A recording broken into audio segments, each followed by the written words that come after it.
The scene shifts to the entrance of the altar of the Holy Fire Order on the day of the Saintess Awakening ceremony. 4 monks stood there, along with Aiden and Vice Priest Hakal. Ellis was hugging Joseph, who was crying. Joseph, tears streaming down his face, said, "My daughter is the young saint." "Oh my." Ellis, feeling embarrassed, said, "Stop crying, Dad. It's embarrassing." Aiden smiled at Ellis and said, "Ellis, you remember what I told you, right?" Ellis nodded and replied, "Of course." She then repeated what Aiden had told her. "Rip off as much as possible from those so-called gods who made us suffer. As much as possible." Joseph, confused by what Ellis said, turned to Aiden and asked, "What are you teaching my daughter?" Aiden chuckled, rubbing the back of his head, and said, "Isn't it just a way of not living with losses? Anyway, let's get on with the ritual already." One of the monks said to Ellis, "You may go inside now, Saintess."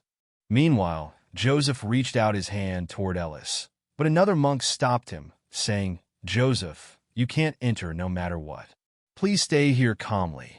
Joseph began crying even harder, shouting to Ellis, "Please be healthy and don't get sick."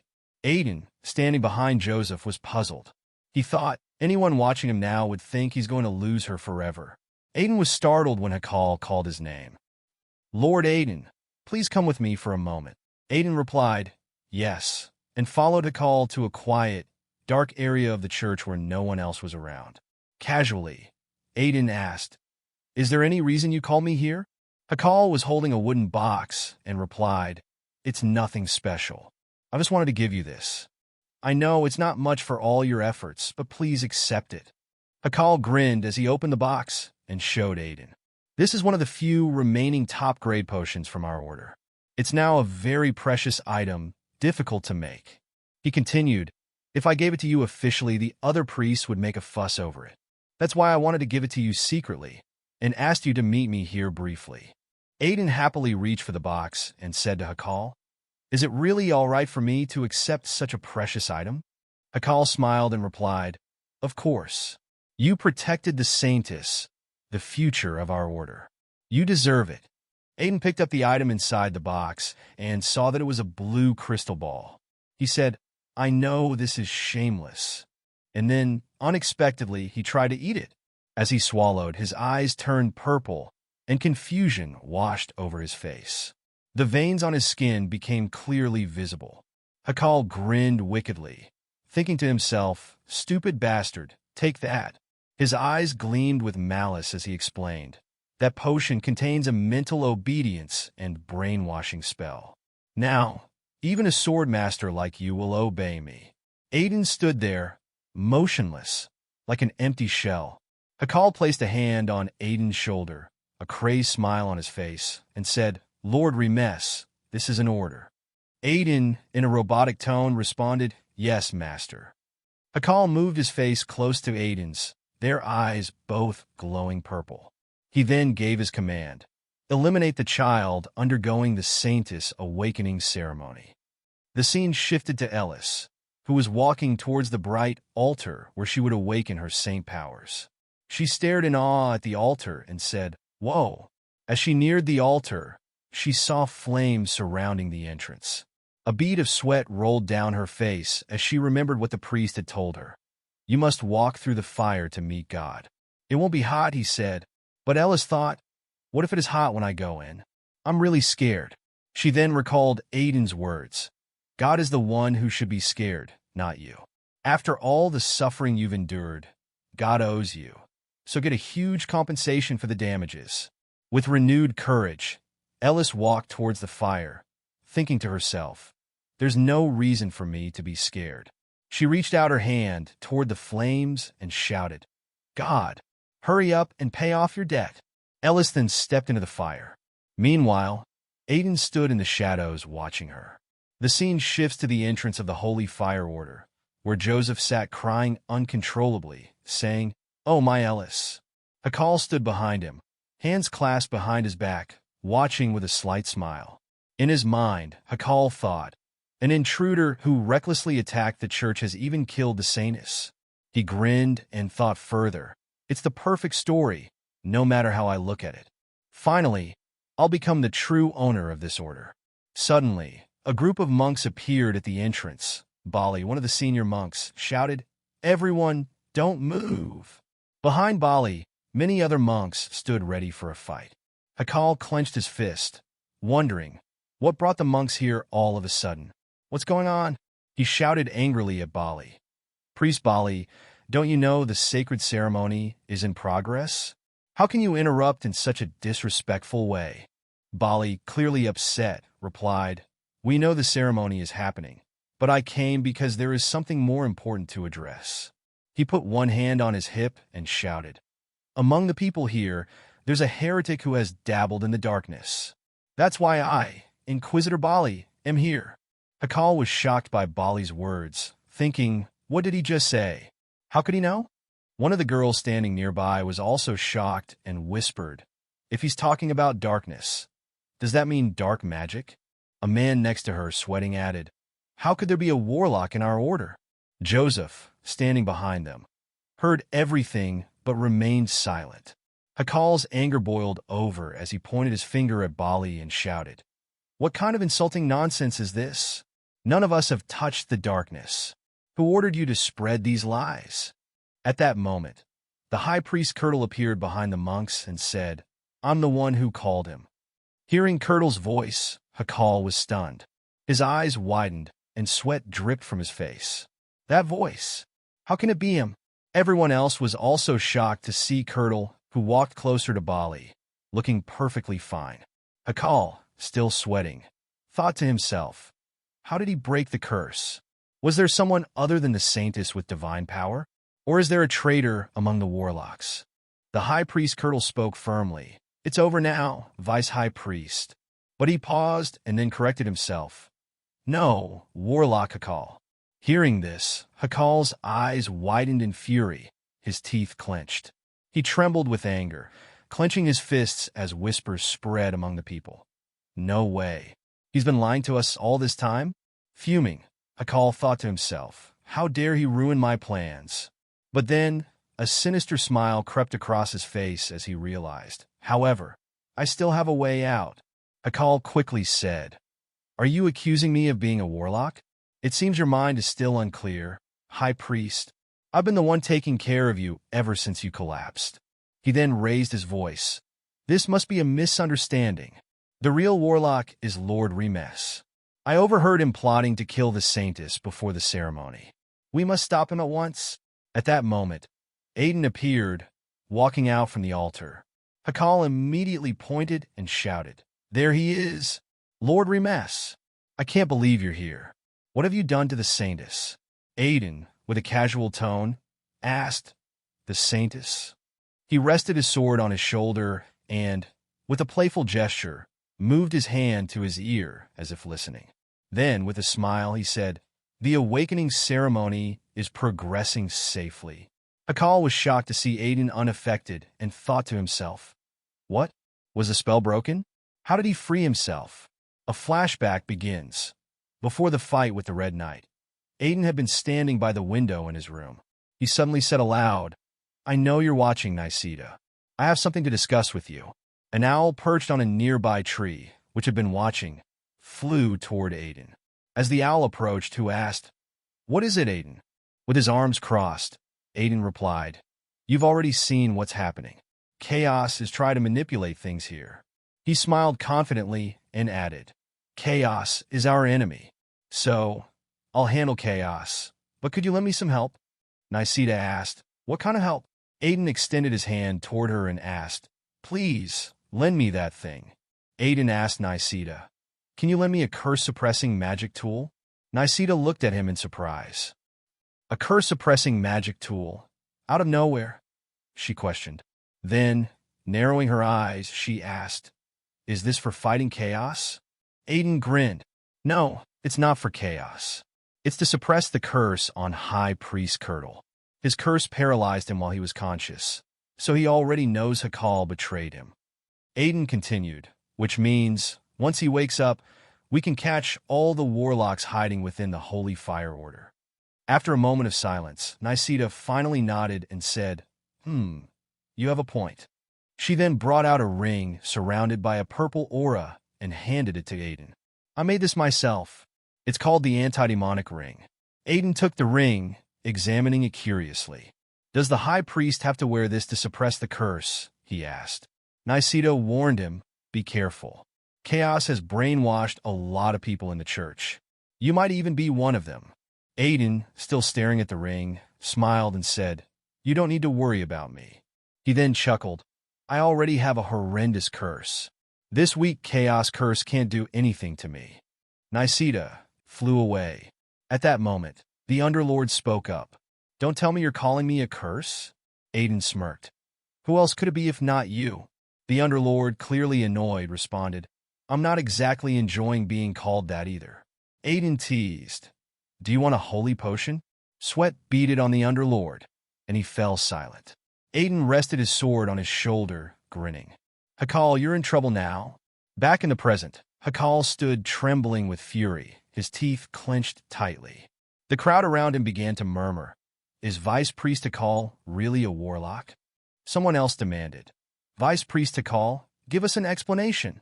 Curdle addressed Hakal with a weary voice. Hakal, stop this now. For the sake of our years together, I'll at least. Before Curdle could finish, Hakal's face twisted in rage. Stop it, he shouted. His voice filled with bitterness. He said, You know nothing about the humiliation of not being chosen by the holy fire. His fists clenched tightly as he continued. My whole life, I dreamed of becoming a saint. Do you know the despair of losing the meaning of your life? Curdle, his face pale and sweat dripping, pleaded with Hakal. Please stop this madness. But Hakal's expression darkened, a malicious grin spreading across his face as a sinister purple aura flared around him. I'll just turn everyone here into undead, he declared, his voice echoing with malice. The evil aura pulsed through the air as he raised his hands and shouted, Become my believers. Seeing this, Bali's anger boiled over. His voice filled with rage, he turned to Curdle and said, I can't let this slide any longer.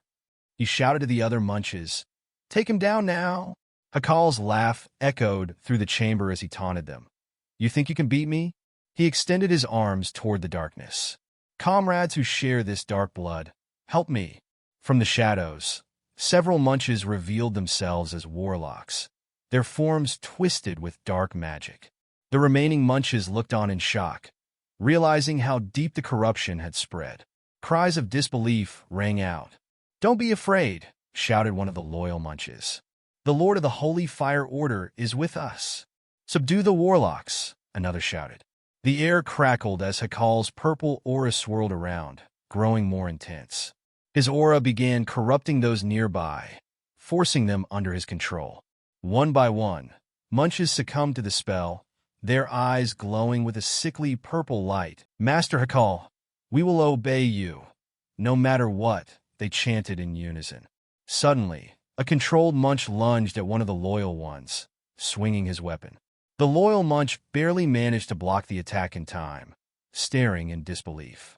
Have you become a heathen too? Bali gripped his weapon tightly, fury in his voice. So many heathens were hiding among us, and we didn't even know. He raised his weapon and shouted, In the name of the holy fire, kill. Before he could finish, High Priest Curdle called out, Bali, stop. Bali turned to see the High Priest standing behind him, trembling with rage. Sweat dripped from Curdle's brow as he confronted Hakal. Hakal, just how much worse are you going to get? A wild smile spread across Hakal's face. You're quick-witted, old man, he sneered. I wanted to see you all kill each other right in front of me. Hakal's eyes glowed with malice as he revealed his ultimate plan. As you've probably figured out by now, I've already placed the curse of domination on most of the church members. Try to touch me, and I'll make them all commit suicide in an instant. Hearing this, Curdle's fury grew, his teeth grinding in frustration. But the weight of the situation was clear. Hakal's grin widened as he shouted once more, You can't do anything now, so give up already? Aiden stood casually, his hand on his chin, counting the controlled munches surrounding Hakal. 15, he muttered. Before anyone could react, he dashed forward, cutting through two of Hakal's controlled men with precision. Hakal's eyes widened in shock. His calm demeanor shattered as he watched Aiden swiftly dispatch two of his minions. "What?" Hakal stammered, flustered. "I told you I'd make them commit suicide." His voice grew more desperate, trying to regain control of the situation. A wild grin spread across Aiden's face as he turned to Hakal, eyes gleaming. "I don't give a shit about that," he said coldly. "Kill them all if you want. None of this is my business." Hakal's expression twisted in disbelief as sweat dripped from his brow. "What? You think I won't do it? Just one word from me, and they're all dead." Aiden's eyes flashed a burning red, his voice calm but sharp. "Yeah, go ahead. Not my problem. I'm not even a member of your church." He pointed his sword directly at Hakal.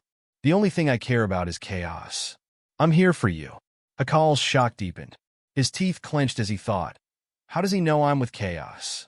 This bastard, he's been after me from the start." Desperation seeped into Hakal's voice as he extended his arms toward his controlled minions. "Kill him. All of you kill him right now." The minions, under Hakal's curse, advanced toward Aiden. At that moment, Underlord's voice echoed in Aiden's mind. "You're not actually going to kill all these innocent believers, are you?" Aiden smirked and replied nonchalantly, "Nah, I'm not that heartless." Underlord remained silent for a moment, unsure of what Aiden had planned. Aiden pulled out 2 bottles from his pouch, examining them briefly before saying, "Chaos uses curses because individual people aren't strong enough to resist. If we break the curse on a few, it'll collapse for the others too." With that, Aiden hurled the bottles at the approaching munches. Midair, he leaped, slashing his sword to break the bottles before they hit the ground.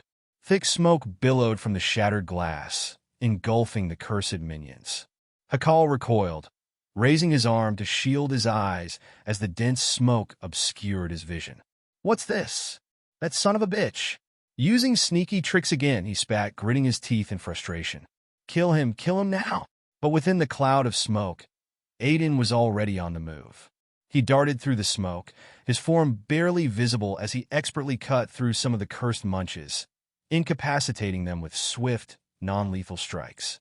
The minions, confused by the smoke and disoriented by the effects of the anti-curse mixture, faltered in their movements. At that moment, Hakal stood frozen, unable to see through the smoke. His mind raced as he felt the number of warlocks under his control diminishing. "What the hell is happening?" he thought, panic spreading across his face. "I can feel the number of warlocks decreasing." His body shook with rage. 10 years of planning, damn it. Desperate, he summoned more black magic, his hands glowing with a malevolent purple aura. "I only have one option left," he muttered under his breath. Meanwhile, one of the warlocks, fearing for his life, called out for help as he attempted to flee. Before he could get far, Aiden's sword struck his belly, the warlock collapsing to the ground. Sweat dripped from Aiden's face as he whispered, "You can act innocent all you want, but you're reeking of dark demonic energy. Finding you is a piece of cake for me." Aiden scanned the battlefield, sensing the remaining warlocks. 6 left, including Hakal, he thought, his sharp eyes cutting through the smoke. Suddenly, Aiden paused, feeling something unusual. He placed his fingers to his head in concentration. The warlocks' numbers are decreasing slowly. 5 now. 3. Aiden's eyes narrowed, wondering aloud, is Bali killing them? The Underlord's voice cut in, unsettlingly calm. "They're not disappearing." Aiden, puzzled, asked, "What do you mean?" "The dark demonic energy, it's all going to one place." Hakal, now absorbing the energy of the fallen warlocks, stood amidst the chaos. One of the remaining warlocks, witnessing this, cried out in terror, "Hakal, please spare me." But Hakal ignored him, continuing to absorb the demonic energy without mercy. A sinister grin spread across Hakal's face as he lifted his hand into the air, a wild gleam in his eyes. "I give you the tribute of their lives, and half of mine." His voice grew louder, more manic, as the dark energy surged around him. "O noble of the underworld, descend here." Aiden's expression darkened, his eyes widening in shock. "Noble of the underworld, don't tell me." His thoughts raced as the reality of the situation sank in. Bali, seeing the sudden escalation, shouted in disbelief. What on earth is happening? All around, the remaining munches and priests trembled with fear, unsure of what was unfolding. The high priest, sweat pouring down his face, whispered in terror. Is the world really going to end? Suddenly, a dark rift tore open in the sky above the church. Demonic energy swirled violently, twisting and covering the entire area like a nightmare come to life. That's all for today. Thank you so much for watching. I hope you guys enjoyed this recap. If you'd like to see more manhwa recaps like this, please don't forget to like, comment, and subscribe to my channel. That way, you'll stay updated on all my future content. Until next time, take care.